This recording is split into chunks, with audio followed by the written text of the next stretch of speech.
সরকার ঠিক করবে নির্বাচনের কোনটা সংস্কার হবে কোনটা হবে না, এমনটাই জানিয়েছেন ডক্টর বদিউল আলম। অন্তর্বর্তী সরকারের কাছে সরকার সংস্কার প্রস্তাব করবে নির্বাচন সংস্কার কমিশন। পরে সরকারই ঠিক করবে কোনটার সংস্কার হবে কোনটার হবে না বলে মন্তব্য করেছেন নির্বাচন সংস্কার কমিশনারের প্রধান ডক্টর বদিউল আলম মজুমদার। বুধবার 18 ডিসেম্বর রাতে রংপুর সার্কিট হাউসে সাংবাদিকদের সাথে আলাপকালে তিনি একথা বলেন। ডক্টর বদিউল আলম মজুমদার আরও বলেন, নির্বাচন কমিশন গঠন করা প্রয়োজন ছিল, কারণ ভোটার তালিকা তৈরি করতে হবে এবং অনেকগুলো প্রস্তুতিমূলক কাজ করা দরকার, কারণ নির্বাচন যাত্রাটা শুরু হওয়া দরকার। দেশ নির্বাচনের ট্রেনে উঠে গেছে। নির্বাচন কমিশন গঠন প্রসঙ্গে তিনি বলেন, দুর্বল আইন হলেও সম্মানিত মানুষ দিয়ে এ কমিশন গঠন করা হয়েছে, তাই ভালো ফলাফলের আশা করেন বদিউল আলম।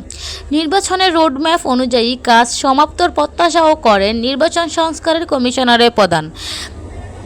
এ সময় গণমাধ্যমকারী ছাড়াও সুশাসনের জন্য নাগরিক সুজনের রংপুর মহানগরের ও জেলা নেতৃবৃন্দ উপস্থিত ছিলেন।